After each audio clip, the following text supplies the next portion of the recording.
পাক্কা 8 বছর পর পিয়ালি দেবী এলেন ছেলের বাড়ি। প্রতিজ্ঞা করেছিলেন কোনোদিন আসবেন না, কিন্তু জেদ তার রইল না, ভঙ্গ হলো। সামনের মাসে ছেলের বৌমা নাকি ডিভোর্স। কি কারণে ছাড়াছাড়ি হচ্ছে তিনি জানেন না, শুধু সূত্র মারফতে শুনিয়েছিলেন ওদের 5-6 মাসের একটি শিশুকন্যা আছে। অনেক ডাক্তার বিদ্যা করে হয়েছে, কিন্তু কি এমন কাণ্ড ঘটল? পীড়িতের শখে এর মধ্যেই মিটে গেল। লুকিয়ে বিয়ে করে আবার লুকিয়েই ডিভোর্স। বলিহারি ছেলে, বলিহারি তার বুদ্ধি। পিয়ালি দেবী ছেলের বাড়ি পা দিয়ে বুঝলেন অবস্থা অত্যন্ত গরম। শিশুকন্যাদের ডাহি ত্রাহি চিৎকার করছে। খাটের উপরে বিছানায় তার একটি পা কাপড় ছিঁড়ে বাঁধা, যেন সে উল্টে গড়িয়ে না পড়তে পারে নিচে। এই ব্যবস্থা করে ওর মা গেছে ওয়াশরুমে, আর গজেন বাইরের বারান্দায় চুপ করে বসে, যেন পুকুর ধারে বসে ছিপ ফেলছে জলে। সামান্য ডিস্টার্ব করলেও খেপে যাবে। মেয়ের চিৎকার তার কানেই যাচ্ছে না। হঠাৎ এতদিন পর মাকে আসতে দেখে সে তিরিং করে লাফিয়ে উঠল, 2 পা পিছিয়ে গিয়ে একটু হাসলো, তারপর আবার গম্ভীর হলো। উল্টো দিকে মুখ ঘুরিয়ে বলল, এখানে কিন্তু মাতব্বরি ফলাবে না, এটা আমার বাড়ি। ইলার পক্ষ নিয়ে কিছু বলবো না। ইলা গণেশের স্ত্রী। পিয়ালি দেবী 8 বছর পর ছেলেকে দেখলেন। চুলে কেমন এলোমেলো পাক ধরেছে, সংসারের যন্ত্রণায় যেন একেবারে বিধ্বস্ত। অনেকক্ষণ ঝগড়া করলে, রেগে থাকলে মুখের ভাব যেমনটা হয় ঠিক তেমন একটা ভাব নিয়ে গুরু গম্ভীর হয়ে বসে গজেন। পিয়ালি দেবী ছেলের কথায় কান্না দিয়ে হনহন করে ঢুকে গেলেন বেডরুমে। বাচ্চাটির পা ছড়িয়ে কোলে নিলেন, চোখের জল মুছিয়ে দিলেন, তারপর পায়ে হাত বুলিয়ে বারবার দেখতে লাগলেন কোথাও বাঁধনের দাগ বসে গেছে কিনা। একরাশ উদ্বেগ নিয়ে এ সময় তড়িঘড়ি করে ওয়াশরুম থেকে বেরিয়ে এলো ইলা। সে সামনাসামনি কোনোদিন শাশুড়িকে দেখেনি, ছবি দেখেছে একাধিকবার, ফলে তার চিনতে অসুবিধা হলো না। ইলা কোন কথা না বলে পাশ কাটিয়ে অন্য ঘরে এলো। তড়িঘড়ি চেঞ্জ করে আবার ফিরে এলো শাশুড়ির কাছে।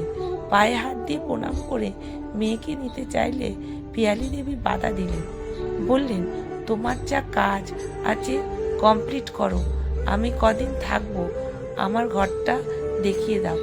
2 দিন হলো পিয়ালি দেবী এসেছে, এখনো পরিষ্কার বুঝতে পারেননি গজেন আর ইলার ঝামেলা কি নিয়ে।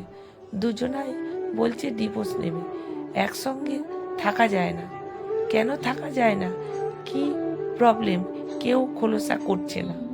সবচেয়ে বড় সমস্যা ছোট্ট মেয়েটিকে নিয়ে। ইলা গোদরে বসে আছে, ডিভোর্সের পর সে এ বাড়িতেই মেয়ে নিয়ে থাকবে। গজেনকে সরে যেতে হবে, কারণ বাড়িটি নাম ইলার ভবন, ইলার নামে রেজিস্ট্রি।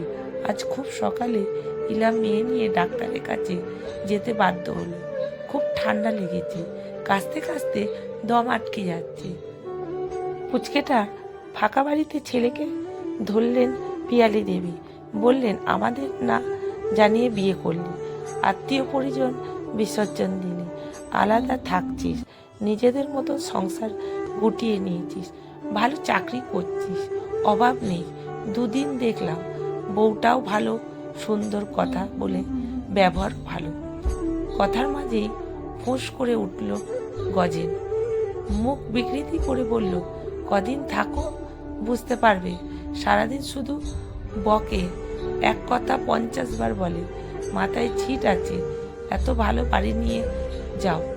পিয়ালি দেবী ছেলের কথা হাসলেন, একটুখানি চুপ করে রইলেন, তারপর গম্ভীর হয়ে বললেন, আমি তো বেশি কথা বলি, বকি, পৃথিবীর সমস্ত মেয়েরাই ছেলেদের চেয়ে বেশি কথা বলে, এটা স্বাভাবিক।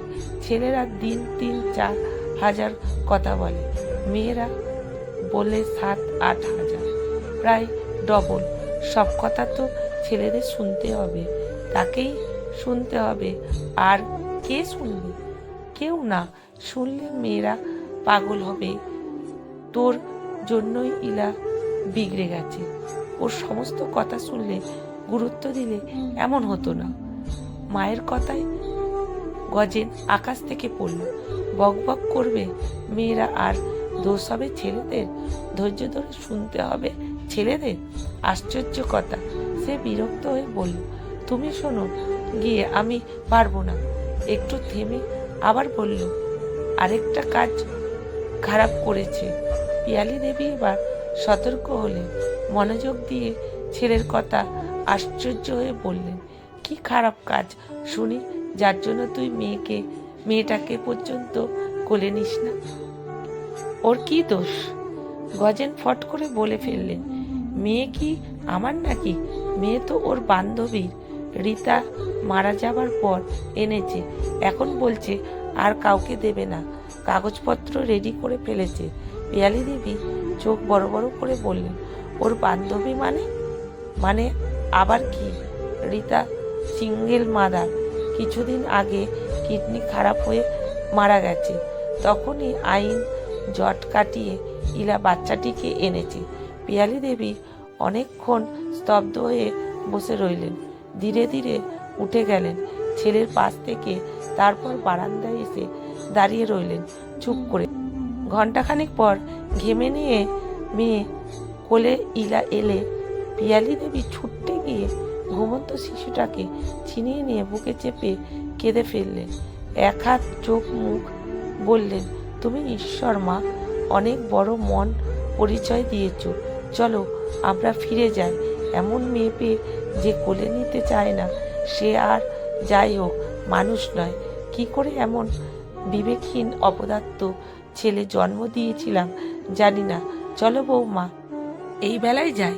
ইলা অনেকক্ষণ শাশুড়ির মুখ পানে চেয়ে রইল। অপলক, তার বিশ্বাস হচ্ছিল না, যেন সে স্বপ্ন দেখছিল। একটা সময় পার হয়ে সেও বলল, চলুন, আমরাও থাকতে ইচ্ছে হচ্ছে না এখানে। শাশুড়ি বৌমা যখন ছোট্ট শিশুকে নিয়ে ধীরে ধীরে অদৃশ্য হচ্ছে পথের বাঁকে, ঠিক তখনই বারান্দায় এসে থাম ধরে দাঁড়ালো গজেন। এক দৃষ্টিতে তাকিয়ে রইল সেই দিকে। তারপর হঠাৎ সে মাকে ডাকলো, বলল, একটু দাঁড়াও। পিয়ালি দেবী দাঁড়ালেন, কি যেন ভাবলেন।